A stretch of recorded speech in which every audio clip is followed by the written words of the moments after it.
ही कम जानते हैं। हम जो मेनली जानते हैं वो जेनन तक में जानते हैं, ठीक है।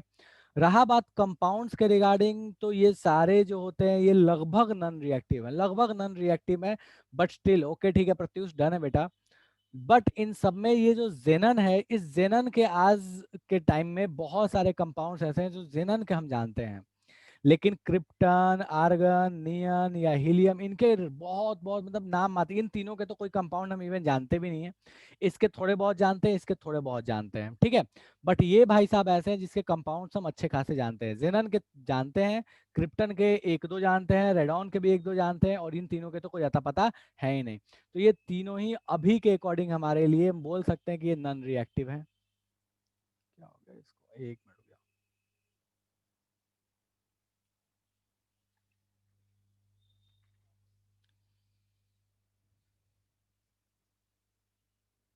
ये तीनों बिल्कुल ही नॉन रिएक्टिव है, ठीक है।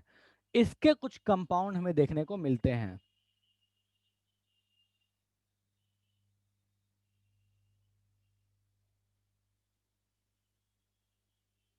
ठीक है।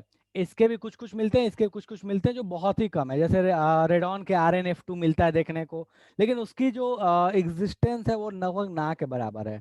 तो हम उस चीज को इसके क्रिप्टन के भी फ्लोरीन के साथ देखने को मिलते हैं। मेनली ये तीनों देखोगे भी तो जो थोड़े बहुत बनाते हैं वो बनाते हैं फ्लोरीन के साथ ही हैं, ठीक है।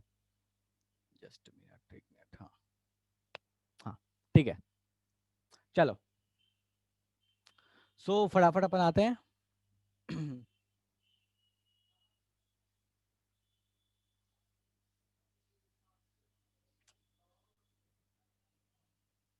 ये हो गए इनके मेजर प्रॉपर्टीज। क्या चल रहा है, हाँ, ठीक है। नेक्स्ट आते हैं फटाफट। एक क्वेश्चन है, बोलता गया है कि भैया ये बताइए कि जो नोबल गैसेस होते हैं उनकी बॉइलिंग पॉइंट कम क्यों होती है, ठीक है। तो नोबल गैस के रिगार्डिंग कुछ फिजिकल प्रॉपर्टीज हम जान लेते हैं, क्या है उनकी फिजिकल प्रॉपर्टीज। तो अगर हम फिजिकल प्रॉपर्टीज की बात करें नोबल गैसेस की, जो आगे आएगा भी, तो मेनली क्या होते हैं, मोनो एटॉमिक होते हैं। मतलब भैया कंपाउंड नहीं बनाएंगे तो ऑब्वियस है वो किस फॉर्म में होंगे, एटॉमिक फॉर्म में होंगे। एटॉमिक फॉर्म में होंगे मतलब सिंगली एटॉमिक ही होंगे। कंपाउंड तो वो बॉन्डिंग तो कर ही नहीं रहे, बॉन्डिंग करेंगे नहीं, तो मोनो एटॉमिक ही रह जाएंगे। दूसरी चीज कि वो कलरलेस होते हैं, ऑर्डरलेस होते हैं, टेस्टलेस होते हैं, मतलब उनके में कुछ होता जाता नहीं है, वो बस फर्जी वाले गैस हैं, ठीक है। तो कलर, ऑर्डर और टेस्ट, ये तीनों ही उनमें गायब होता है, ये तीनों ही उनके में नहीं होता, ठीक है। उसके बाद इनकी जो मेन बॉन्डिंग आती है, ये किस वजह से साथ रह पाते हैं, इनकी जो मेन बॉन्डिंग आती है उसका जिम्मेदार है लंदन फोर्स ऑफ डिस्पर्सन। मतलब डिस्पर्सन फोर्स ऐसा है जिसके वजह से इनके बीच में थोड़ी बहुत बॉन्डिंग होती है। अदरवाइज कोई फोर्स यहाँ होगा नहीं, क्यों नहीं होगा, क्योंकि ना डाइपोल है, ना कोई यहाँ पे चार्ज है कि कोई आयन एग्जिस्ट करेगा। तो बेसिकली इनके बीच में जो फोर्स ऑफ अट्रैक्शन वर्क करता है, वो कौन सा फोर्स ऑफ अट्रैक्शन होता है?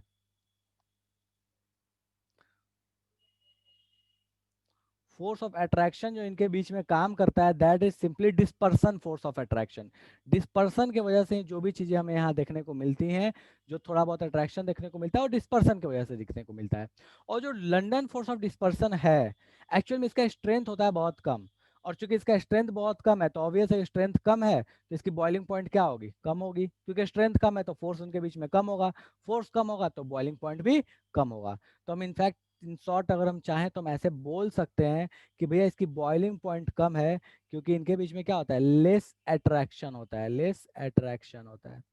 क्यों लेस अट्रैक्शन होता है भैया? तो उसका जिम्मेदारी किसको जाता है? तो भैया डिस्पर्सन फोर्स को जाता है, लंदन फोर्स ऑफ डिस्पर्सन को जाता है, ठीक है। लंदन फोर्स ऑफ डिस्पर्सन इनमें बहुत कम होता है, इस वजह से इनकी बॉइलिंग पॉइंट भी कम होती है। चलेगा? इतना बता दो भाई, कोई ऐसा जिसको बॉइलिंग पॉइंट कम क्यों है ये समझ में नहीं आया? डन है, ठीक है। चलो नेक्स्ट पे बात करते हैं कि भैया और क्या क्या इनकी प्रॉपर्टीज, बहुत बहुत छोटा टॉपिक है यार, मुश्किल से आधे घंटे का, ठीक है। चलो, फिजिकल प्रॉपर्टी अभी जस्ट हम लोगों ने जो देखा वो सेम वही फिजिकल प्रॉपर्टीज है इनकी, अपन यहीं से चिपका लेते हैं इसको। ओ भाई कौन है?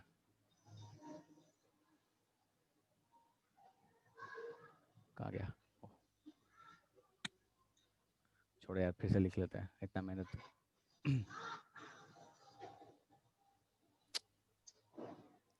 निकिता बच्चा, ऑडियो ऑफ कर लो। लो,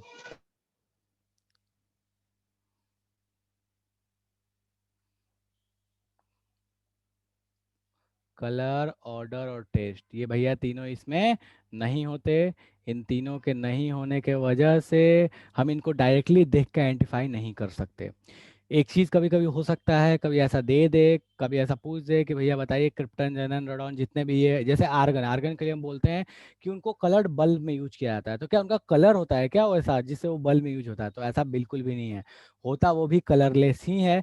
लेकिन जब वो लाइट से इंटरेक्ट करता है तो इस इंटरेक्शन की वजह से हमें वो कलर देखने को मिलता है। हमें बचपन से सिखाया गया है कि हीलियम का, आर्गन का यूज किया जाता है कलर्ड बल्ब में, ठीक है। तो कलर बल्ब में जब यूज किया जाता है तो ऐसा नहीं कि उनका कलर, उनका खुद का कलर होता है, कोई रेड, ब्लू, ग्रीन ऐसा होता है इसलिए यूज किया जाता है, नहीं।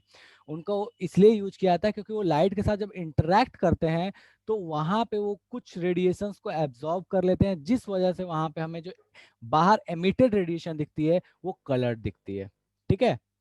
चलो नेक्स्ट यहाँ पे डिस्पर्शन फोर्स। तो ये बेसिक फंडा है अपने जितने ये नोबल गैसेज उनके रिगार्डिंग, ठीक है। ऑब्वियस है गैसेज अपन बोलते हैं तो ये सारे के सारे क्या होंगे, गैसेज ही होंगे। लोवेस्ट बॉइलिंग पॉइंट हीलियम का होता है, बिल्कुल। हीलियम, देखो रीजन क्या है हीलियम का होने का, हीलियम का रीजन ये है बच्चा, क्योंकि उसका मास बहुत कम है। जितना मास कम है वहां पे लंडन फोर्स ऑफ डिस्पर्सन भी क्या होगा, उतना ही कम होगा। ये simply London force of dispersion या वेंडर वाल बोल लो, ये बिल्कुल ग्रेविटेशन टाइप का है। जैसे ग्रेविटेशन में क्या कहानी है, मास ज्यादा, फोर्स ज्यादा, मास कम, फोर्स कम, सेम वही लॉजिक यहाँ पे लगता है। क्योंकि उसका मास बहुत कम है इसलिए उनके बीच में फोर्सेज भी क्या होंगे, बहुत कम रहेंगे। नेक्स्ट आता है थोड़ी बहुत केमिकल प्रॉपर्टीज पे। तो देखो केमिकल प्रॉपर्टीज में एक चीज जो बहुत इंपॉर्टेंट है उसको ध्यान देना। केमिकल प्रॉपर्टीज में मैक्सिमम जो होते हैं, मैक्सिमम हम ऑलरेडी बात भी कर चुके हैं, स्टार्ट में ही बात कर चुके हैं, मैक्सिमम जो होते हैं वो नॉन रिएक्टिव होते हैं, ठीक है। लेकिन maximum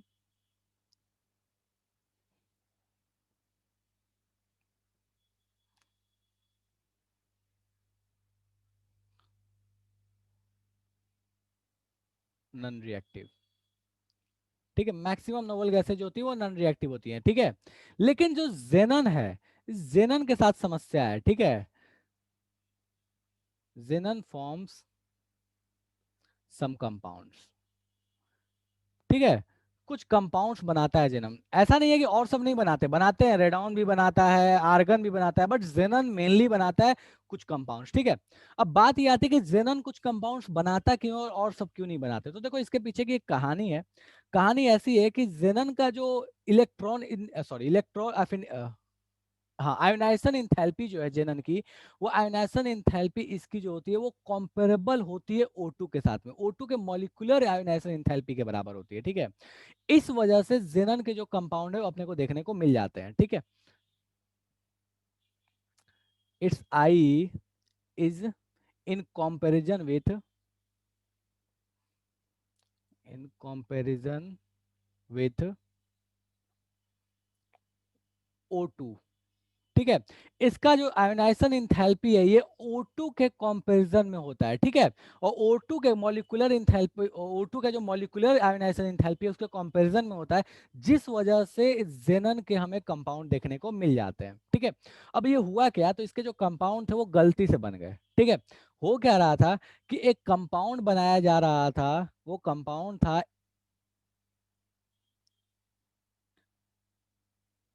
a compound was prepared,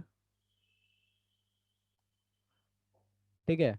और वो कंपाउंड था O2PtF6, O2PtF6, ठीक है। इसमें कहानी क्या है, तो इसमें देखोगे तो यहाँ पे एक आयनिक बॉन्ड एग्जिस्ट करता है, यहाँ प्लस होता है और इस पूरे पे क्या होता है, एक माइनस होता है, ठीक है। तो ये कंपाउंड बनाने की तैयारी की जा रही थी।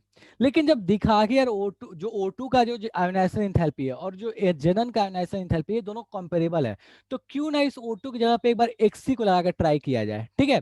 तो जैसे ही Xc को लगा, क्या कहना चाहता है प्रत्युष, ठीक है। चलो, तो इस O2 की जगह पे क्यों ना Xc का इस्तेमाल करके देखा जाए कि Xc में बन पाता है कि नहीं, ठीक है। तो जब O2 को Xc से रिप्लेस किया गया, O2 को Xc से रिप्लेस किया गया, देखो ध्यान दो यहाँ पे, O2 के जगह पे Xc का इस्तेमाल किया गया और तब जाके ये सेम कंपाउंड बनाने की कोशिश की गई, तो ये सेम कंपाउंड बन गया। क्यों बन गया? क्योंकि भैया जैसा इसका आयोनाइजेशन एंथैल्पी था, जैसा इस O2 का आयोनाइजेशन एंथैल्पी था, बिल्कुल वैसे ही Xc का भी था। तो यहाँ पे एक कंपाउंड हमें देखने को मिलता है और वो कंपाउंड था कुछ इस तरीके का, XcPtF6। ठीक है, XcPtF6। ठीक है, यहाँ जो इंपॉर्टेंट बात है वो ध्यान देने वाली है कि ये एक Xc और Pt के बीच में, यहाँ पे देखना, ये ध्यान रखना कि Xc जो है ये आयनिक कंपाउंड बना रहा होता है। ठीक है, हमारे ध्यान में ये रहता है कि यार अगर ये बनाएगा तो कोवेलेंट बनाएगा, बट नहीं, ऐसा नहीं है। ये बनाते मैक्सिमम कोवेलेंट है, but this is actually ionic compound. Xc के रेस्पेक्ट में ये आयनिक है, अंदर में ये कोऑर्डिनेट है। ठीक है, कोऑर्डिनेट कॉम्प्लेक्स जरूर है, बट ये Xc के रेस्पेक्ट में क्या है, आयनिक है। तो इस चीज को ध्यान रखिएगा कि भैया ये जो कंपाउंड बनता है ये Xc के साथ आयनिक होता है और अंदर में जो कॉम्प्लेक्स होता है वो कोऑर्डिनेट होता है। ठीक है, चलेगा? तो भैया ये कहानी आपके पास Xc का है कि Xc का जो, अब ध्यान रखना क्यों, ये कैसे बना। तो ये स्टेटमेंट हमेशा ध्यान रखना कि Xc की जो आयोनाइजेशन एंथैल्पी है और जो O2 की मॉलिक्यूलर आयोनाइजेशन एंथैल्पी है, ये दोनों कंपेरेबल है। कुछ नहीं, मॉलिक्यूलर याद मत रखो, बस आयोनाइजेशन एंथैल्पी दोनों कंपेरेबल है, इस वजह से ये कंपाउंड देखने को मिल गया। ये चीज और भी ध्यान रखिएगा भैया कि ये O2 की बात करें, और O2 याद रखना कि O2 इस पैरामैग्नेटिक, ये पैरामैग्नेटिक होता है, ये आपको बताया गया है। और यहाँ पे ये O2 की जब हम बात कर रहे हैं और जब यहाँ पे बात कर रहे हैं मॉलिक्यूलर आयोनाइजेशन एंथैल्पी की, तो मतलब यहाँ MOT आ रहा है। MOT का इस्तेमाल करके तब जाके हमने O2 को O2 प्लस बनाया है। बिल्कुल वैसे ही जैसे याद करोगे तो आपको वहां पे मिलता था O2F, कभी कभी आपको देखने को मिलता था। ठीक है, चलो, तो ये आपके पास कहानी हो गई। ओके, अंकित, अंकित कहाँ गया? हाँ, अंकित, आप कौन से वाले अंकित हो एक बार बता देना। ठीक है, चश्मे वाले, बिना चश्मे वाले? ठीक है, चलो, तो ये कहानी आपके पास O2, ये कहानी Xc के कंपाउंड कैसे देखने को मिले। अब बाद में Xc के बहुत सारे और भी कंपाउंड बनाए गए, वो और भी जो कंपाउंड्स है उस पर जरा अपन गौर फरमाते हैं। तो देखो Xc के और भी बहुत सारे कंपाउंड्स देखने को मिले। इसमें इतना रट्टा नहीं मारना कि किस कंडीशन में क्या है नहीं है, बस सीधे ध्यान रखो कौन कौन से कंपाउंड्स थे। तो Xc का एक XcF2, XcF4 और XcF6, ये सारे कंपाउंड्स हमें जेनन के देखने को मिले। क्या आज कोरोना वायरस का एनिवर्सरी? अच्छा, आज ही के दिन डिस्कवर हुआ था, मतलब ऐसे ऐसे दिन भी याद रखते हो, गजब, सही है। ठीक है, वर्षा बोल रही है आज कोरोना वायरस का जन्मदिन है, हैप्पी बर्थडे कोरोना वायरस। ठीक है, चलो, तो मतलब ठीक है, कहने का मतलब वही है ना बेटा। चलो, तो बात ये है कि Xc के बहुत सारे कंपाउंड्स देखने को मिले हैं, खास करके फ्लोरीन के साथ देखने को मिले हैं, XCF2, XCF4 एंड XCF6। ठीक है, एक क्वेश्चन और भी है कि भैया ये फ्लोरीन के साथ ही क्यों, और किसी के साथ क्यों नहीं? तो देखो, एक चीज हमेशा ध्यान रखना, हमेशा कोई भी कंपाउंड, कोई भी एलिमेंट हो जो ऑक्टेट से, जो एक्सपेंडेड ऑक्टेट दिखाने की कोशिश करता है, कोई भी ऐसा एलिमेंट जो एक्सपेंडेड ऑक्टेट दिखाने की कोशिश करता है, वो हमेशा प्रेफर करता है कि वो एक इलेक्ट्रोनेगेटिव के साथ बॉन्डेड हो। एक्सपैंडेड ऑक्टेट दिखाने वाला हर एलिमेंट चाहता है कि वो एक इलेक्ट्रोनेगेटिव के साथ बॉन्ड बनाए। रीजन बिहाइंड कि एक्सपैंडेड ऑक्टेट का मतलब हो रहा है कि उसके आउटर मोस्ट में 8 से अधिक इलेक्ट्रॉन है। 8 से अधिक इलेक्ट्रॉन कोई रखना चाहता नहीं है आइडियली। तो वो इसलिए इलेक्ट्रोनेगेटिव से बॉन्ड होना चाहता है क्योंकि वो उसका इलेक्ट्रोनेगेटिव से अगर वो बॉन्डिंग करेगा तो उसका जो इलेक्ट्रॉन एक्चुअल में जो कोवेलेंट जैसा दिख रहा है, वो मैक्सिमम इलेक्ट्रॉन क्लाउड जो होगा वो इलेक्ट्रोनेगेटिव की तरफ शिफ्टेड होगा। इस वजह से उसके ऊपर जो मोर देन 8 इलेक्ट्रॉन को होल्ड करने का जो लोड है वो कम हो जाता है। इसलिए कभी देखे भी होंगे, सल्फर हुआ या फॉस्फोरस हुआ, जो भी अगर आप देखते हो, जब आपको बताया जाता है कि ये मोर देन 8 इलेक्ट्रॉन्स है इसके आउटर मोस्ट सेल में, तो मैक्सिमम जो उससे बॉन्डेड एटम्स होते हैं वो दिखेगा, ऑक्सीजन दिखेगा, फ्लोरीन दिखेगा, क्लोरीन दिखेगा, इसी तरह के एलिमेंट्स आपको देखने को मिलेंगे, नाइट्रोजन दिखेगा। रीजन बिहाइंड कि वो जितने भी एलिमेंट्स हैं, चाहे फ्लोरीन, क्लोरीन, ऑक्सीजन, ये जितने एलिमेंट्स हैं, ये हाई इलेक्ट्रोनेगेटिव होने की वजह से ये एक्सपैंडेड ऑक्टेट को सपोर्ट करा देते हैं। और एक रीजन जो इस वजह से और भी डिराइव होता है ये है कि जब एक्सपैंडेड ऑक्टेट होता है तो अगर higher electronegative element expanded octet के लिए या फिर सिंपल बॉन्ड बनाने के लिए भी अगर आते हैं, तो उनके वजह से हाइब्रिडाइजेशन इजी हो जाता है, क्योंकि वो करते क्या है कि एनर्जी जो होता है ऑर्बिट्स, जो ऑर्बिटल की जो एनर्जी होती है उसको रिपल्सन देके, अगर याद हो थोड़ा बहुत जो जिन्होंने कोऑर्डिनेशन पढ़ा है, तो जब एक्सिस पे अप्रोच करते हैं तो उनकी एनर्जी इंक्रीज हो जाती थी, जब ये पढ़े थे क्या बोलते हैं उसको, क्रिस्टल फील्ड थ्योरी सीएफटी में। तो उसी तरह का फेनोमेनन वहां भी होता है। नहीं पढ़े तो कोई बात नहीं, जिन्होंने नहीं पढ़ा उसके लिए परेशान नहीं होना। बस ऐसे समझ लो कि हायर इलेक्ट्रोनेगेटिव एलिमेंट की वजह से हाइब्रिडाइजेशन आसान होता है, और वो हाइब्रिडाइजेशन आसान होता है तो वहाँ बॉन्डिंग भी ईज हो जाती है। इसीलिए बोलते हैं कि PCl5 बनाना तो आसान है, लेकिन PH5 नहीं बन पाता। रीजन बिहाइंड के हाइड्रोजन की इलेक्ट्रोनेगेटिविटी बहुत कम है, तो वो आसानी से फॉस्फोरस के ऑर्बिटल्स को हाइब्रिडाइज नहीं करा पाता, क्योंकि वो सबको एक एनर्जी लेवल में नहीं ले जा पाता। एक एनर्जी लेवल में नहीं जा पाते तो सारे इंटरमिक्स हो नहीं पाते और हाइब्रिडाइजेशन हो नहीं पाता। तो इस चीज को ध्यान रखना कि कभी भी एक्सपेंडेड ऑक्टेट या बड़े बड़े मॉलिक्यूल्स जब बनाने होते हैं, कुछ नहीं ध्यान रखे तो ऐसे सोचना, बड़े मॉलिक्यूल्स जब बनाने हो तो हायर इलेक्ट्रोनेगेटिव एलिमेंट का होना जरूरी है। ठीक है, चलो। तो ये कहानी एक्सी के साथ है कि भैया एक्सी जो है वो फ्लोरीन के साथ तो रिएक्ट कर जाता है, बट अदर के साथ रिएक्ट नहीं कर पाता। क्यों? क्योंकि भैया वो सारे के सारे हायर इलेक्ट्रोनेगेटिव है नहीं जो उसको हाइब्रिड करने में और उसके ऑर्बिटल्स की एनर्जी बनाने बढ़ाने में सपोर्ट कर पाए। ठीक है, तो ये मेनली आपके पास जेनन के कंपाउंड्स है जो फ्लोरीन के साथ देखने को मिलते हैं। अब ये बस ध्यान रखना किस कंडीशन में क्या है, नहीं ये इतना इतना ये टेम्परेचर नहीं, बस ये कंपाउंड्स का नाम ध्यान रखना है, XeF2, XeF4 एंड XeF6। ठीक है, इनके स्ट्रक्चर्स पे आएंगे अभी हम। ठीक है, चलो अब बात करते हैं थोड़े बहुत जो इंपॉर्टेंट चीजें इसके रिगार्डिंग, दैट इज हाइड्रोलिसिस, कि इनके हाइड्रोलिसिस प्रोडक्ट कैसे देखने को मिलते हैं। ये इंपॉर्टेंट है, ये ध्यान रखना। ठीक है, ये जो प्रोडक्ट अभी बताने वाला हूँ ये इंपॉर्टेंट है,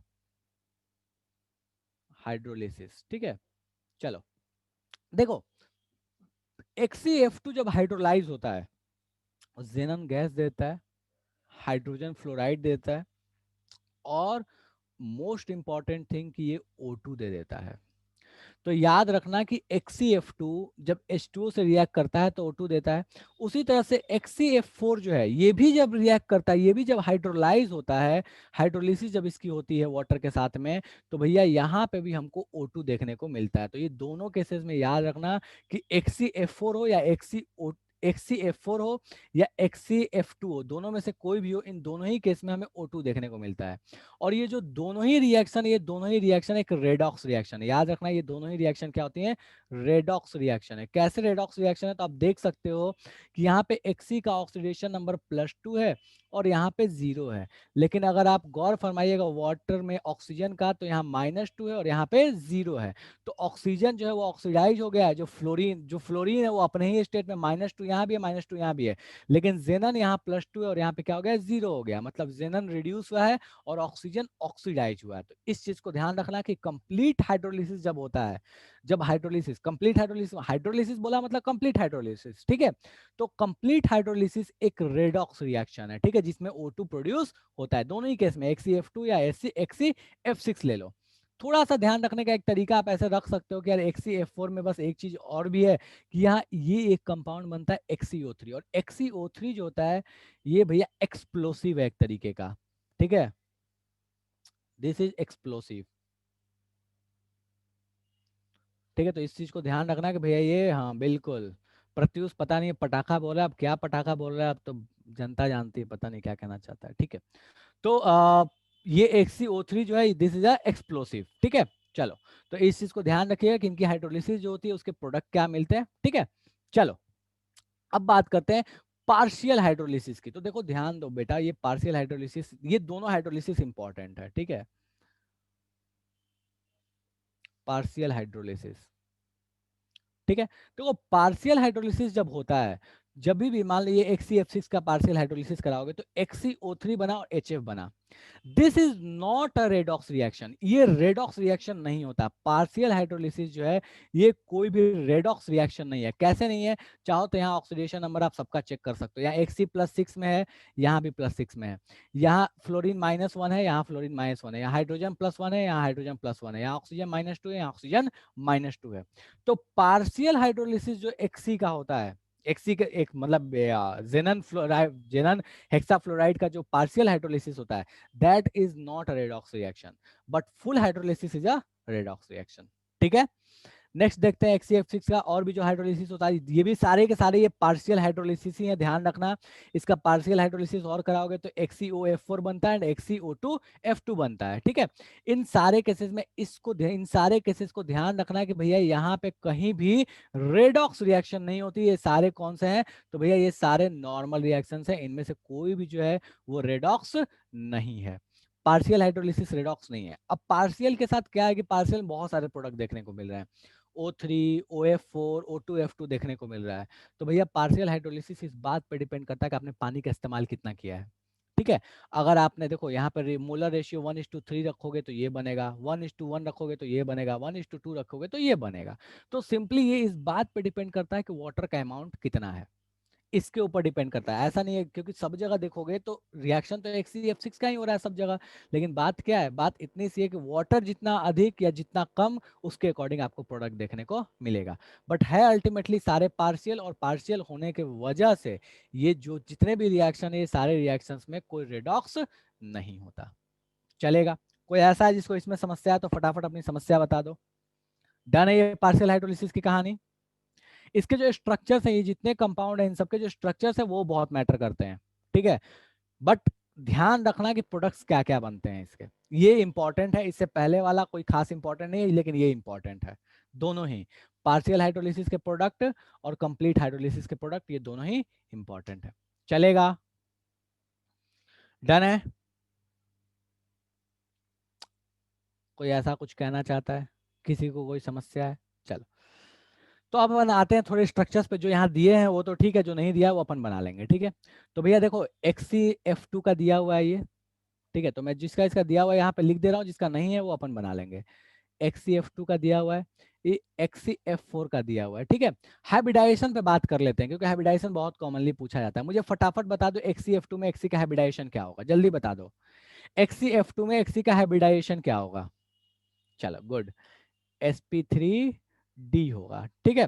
XeF4 में Xe का हाइब्रिडाइजेशन क्या होगा? इसमें क्या होगा, देखो दो लोन पेयर, चार बॉन्ड पेयर, चार और दो छह, स्टेरिक नंबर 6, स्टेरिक नंबर 6 का मतलब क्या हो गया, sp3d2। चलेगा। तो इसका हाइब्रिडाइजेशन क्या हो जाएगा भैया, sp3d2 हो जाएगा। डन है। चलो, इसमें बता दो XeF6 का हाइब्रिडाइजेशन क्या होगा, फटाफट। XeF6 का हाइब्रिडाइजेशन क्या होगा? XeF6 का हाइब्रिडाइजेशन क्या होगा, जल्दी से बता दो। अरे बहुत स्मार्ट लोग हो यार तुम लोग, फटाफट। ऐसे ऐसे क्वेश्चन को तो हम बचपन में क्या करते थे, 9-10 में तब, अच्छा नहीं 9-10 में, 11th में थे तब कर लेते थे। क्या होगा हाइब्रिडाइजेशन? चलो ठीक है। सो दिस इज XeF6, ठीक है। और इसका हाइब्रिडाइजेशन क्या होगा भैया, तो इसका हाइब्रिडाइजेशन हो जाएगा sp3d3, ठीक है। इसका हाइब्रिडाइजेशन क्या होगा, XeOF4, this is XeOF4, XeOF4। देखो भैया यहाँ पे जिसको इस हाइब्रिडाइजेशन में समस्या हो, 1 2 3 4 5 6 और एक लोन पेयर 7, और जब स्टेरिक नंबर 7 होता है तो हाइब्रिडाइजेशन क्या होता है, sp3d3। XeOF4 हाइब्रिडाइजेशन क्या हो जाएगा भैया, स्टेरिक नंबर देखो बाबू, यहाँ पे ध्यान दो, क्या स्टेरिक नंबर या ऐसे लोन पेयर बॉन्ड पेयर जो जोड़ के काउंट कर लेते हो, 1 2 3 4 5 और 6, 6 का मतलब क्या हो गया, कौन सा हाइब्रिडाइजेशन, sp3d2, ठीक है। चलो ओके, नेक्स्ट आते हैं बच्चा, यहाँ पे ध्यान दो, सबसे लास्ट वाला XeO3, यही है बॉम्ब, ठीक है। तो XeO3 का मुझे फटाफट बता दो कि XeO3 का हाइब्रिडाइजेशन क्या होगा। एकदम फर्जी सा है, दिख रहा है अपने को, अच्छा 1 2 3 और एक 4, 4 अपने पास स्टेरिक नंबर, या ऐसे बोल लो कि 4 अपने पास lone pair plus bond pair, तो उसके लिए हाइब्रिडाइजेशन क्या हो जाएगा भैया, बचपन से जानते हैं sp3 होगा। चलेगा। स्ट्रक्चर्स इनके हमको पता है, हाइब्रिडाइजेशन के अकॉर्डिंग इनका जो शेप है वो यहाँ ऑलरेडी दिया हुआ है, linear, square planar, distorted octahedral, square pyramidal और पिरामिडल। कोई ऐसा है जिसको हाइब्रिडाइजेशन में समस्या है तो फटाफट बता दो कि हाइब्रिडाइजेशन हमको नहीं समझ में आया, ये हाइब्रिडाइजेशन कैसे लिखे गए। कोई ऐसा कहना चाहता है जिसको इस हाइब्रिडाइजेशन में समस्या है तो बता दो फटाफट। क्या समस्या है बाबू, बताओ। प्रत्युष बोलो, क्या समस्या है हाइब्रिडाइजेशन में बच्चा? कोई ऐसा जिसको हाइब्रिडाइजेशन में समस्या है तो फटाफट बता दो। डन है, बड़े आगे। चलो, तो ये हो गया आपके काम। देखो Xc के तो तीनों कंपाउंड हो गए, Xc ऑक्सीजन के साथ ये हो गया, ये हो गया। एक कंपाउंड यहाँ जो बच रहा है दैट इज XcO2F2, ठीक है। तो XcO2F2 मैं यहाँ नीचे बना देता हूँ, ठीक है, इसको गौर फरमाइएगा।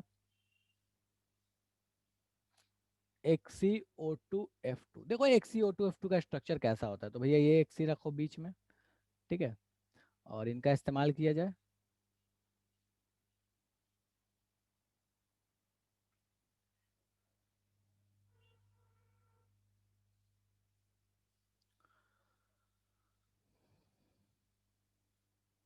देखो XcO2F2 का जो स्ट्रक्चर होता है वो कुछ इस तरीके का होता है। फ्लोरीन, फ्लोरीन, यहाँ ऑक्सीजन, यहाँ ऑक्सीजन। चाहो तो यहाँ डबल बॉन्ड बना लो, चाहो तो यहाँ कोऑर्डिनेट बॉन्ड बना लो, ये चॉइस आपका है, ठीक है। चाहो तो यहाँ ये डबल बॉन्ड बना सकते हो, बना दिया मैंने डबल बॉन्ड। चाहो तो यहाँ कोऑर्डिनेट बॉन्ड भी बना लेते तो उससे कोई समस्या नहीं था, तो चाहो तो कोऑर्डिनेट बॉन्ड भी बना सकते थे, ठीक है। चलो मुझे फटाफट बता दो इसमें Xc का हाइब्रिडाइजेशन क्या है, इसमें फटाफट बता दो Xc का हाइब्रिडाइजेशन क्या है, जल्दी से। हाइब्रिडाइजेशन क्या है यहाँ Xc का?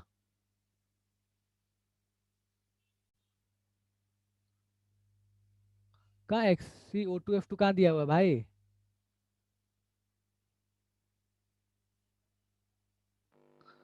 हाइब्रिडाइजेशन क्या हो जाएगा इसका? हाइब्रिडाइजेशन हो जाएगा sp3d, ठीक है, दिख रहा है अपने को, ठीक है।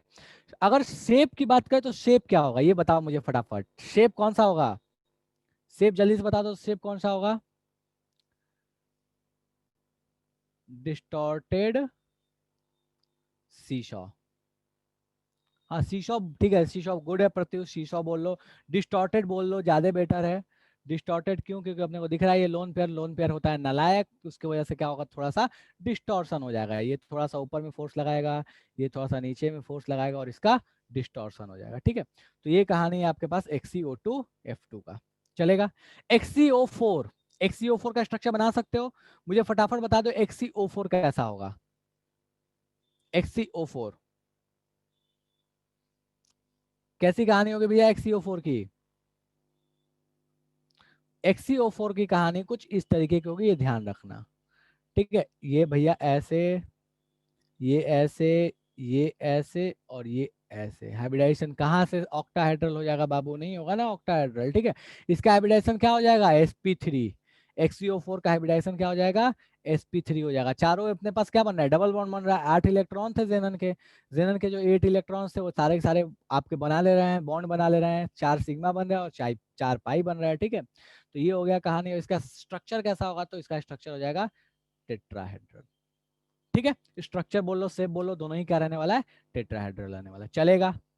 कोई ऐसा है जिसको जेनन के ये कंपाउंड्स, क्योंकि ये स्ट्रक्चर वाली चीज बहुत बार पूछी जाती है, स्ट्रक्चर इसके बहुत इंपॉर्टेंट है, स्ट्रक्चर और हाइड्रोलिसिस, चलेगा। कोई ऐसा जो कहना चाहता है भैया इसमें समस्या है अपने को? डन है।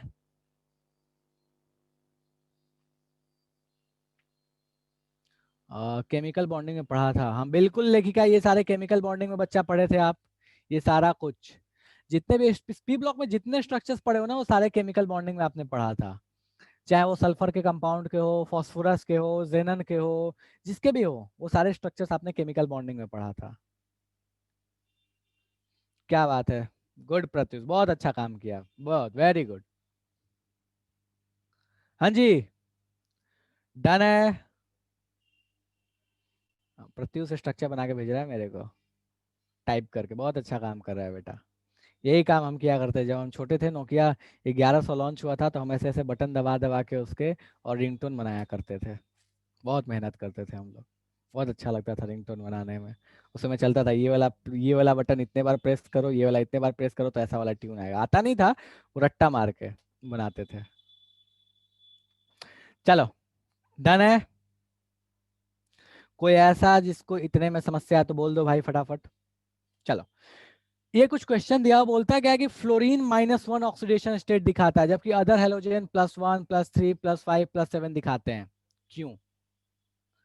भैया फ्लोरीन सबसे नालायक है, मोस्ट इलेक्ट्रोनेगेटिव है। मोस्ट इलेक्ट्रोनेगेटिव होने की वजह से हमको पता है कि भैया उससे तो कोई इलेक्ट्रॉन ले नहीं सकता, वो सबसे छीन सकता है, जब सबसे छीनेगा तो -1 ही होगा। सबसे छीन सकता है, 1 से ज्यादा क्यों नहीं हो सकता? तो उसका ऑक्टेट कंप्लीट हो जाता है। जैसे -1 होता है, उसका आउटर मोस्ट का जो इलेक्ट्रॉन, जो आउटर मोस्ट के इलेक्ट्रॉन की कैपेसिटी है 8 इलेक्ट्रॉन की सेकंड सेल की, वो इस सेकंड सेल की कैपेसिटी भी फुल हो जाती है। तो इसलिए हम बोल सकते हैं कि फ्लोरीन का -1 से नीचे या 0 से ऊपर, ये दोनों ही पॉसिबल नहीं है। चलेगा? कोई ऐसा जिसको इसमें समस्या है तो बता दो कि भैया फ्लोरीन -1 क्यों है, हमको पेजे में नहीं गया। कोई ऐसा कहना चाहता है कि फ्लोरीन का -1 समझ में नहीं आ रहा? यार देखो, कोई हैंड रेज कर रहा होगा तो मेरे को पता नहीं चलेगा। सही से कर लेता हूँ। हाँ, कोई ऐसा है जिसको -1, फ्लोरीन के -1 से समस्या है? नहीं है? चलो, नेक्स्ट बोलता क्या है कि hydrolysis of XCF6 leads to redox reaction. अब भैया देख के बताओ, XCF6 का हाइड्रोलिसिस जो रेडॉक्स रिएक्शन है या नहीं है? तो आप आराम से चेक कीजिएगा और चेक करके बताइएगा कि दिस इज रेडॉक्स रिएक्शन और नॉट। पार्शियल हाइड्रोलिसिस रेडॉक्स नहीं है, कंप्लीट हाइड्रोलिसिस रेडॉक्स था या नहीं था, वो आप खुद से चेक कर लीजिए। चलेगा? कोई ऐसा जो कहना चाहता है भैया इसमें समस्या है अपने को? डन है? ठीक है, बढ़े आगे। चलो,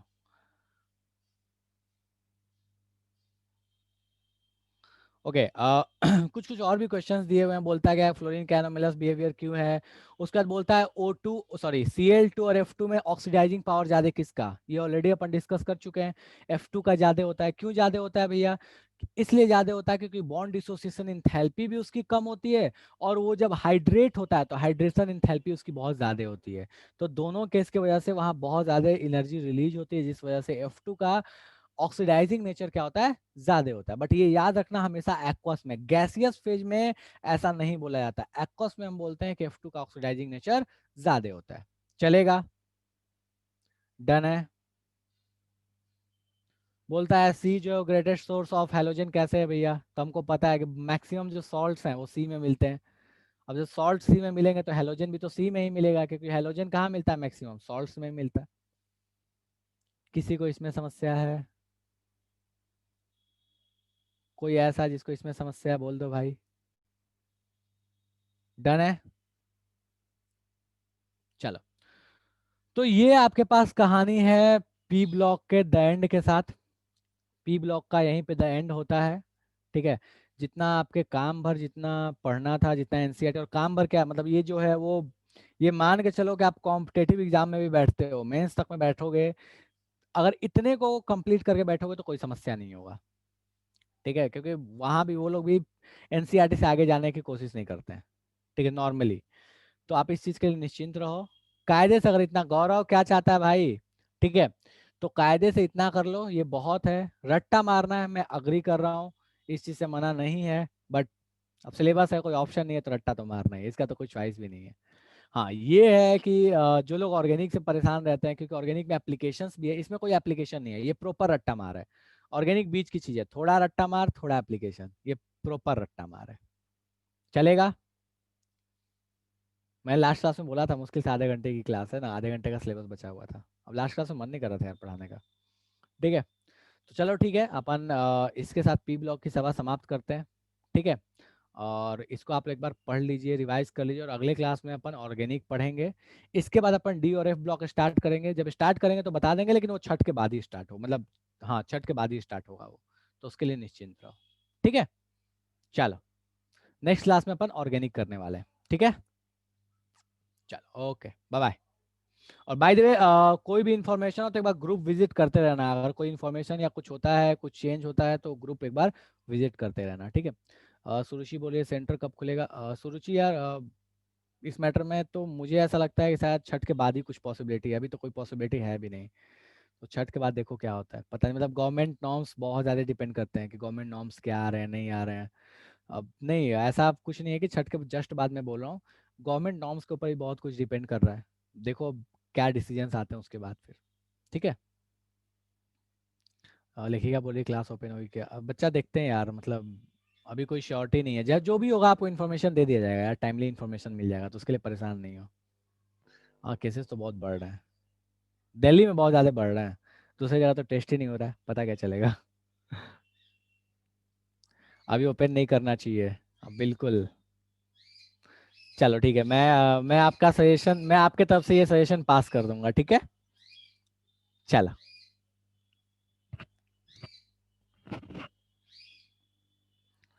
सेकेंड लॉकडाउन, यार देखो इंडिया में ना सेकेंड लॉकडाउन पॉसिबल नहीं है, मुझे ऐसा लगता है, ठीक है।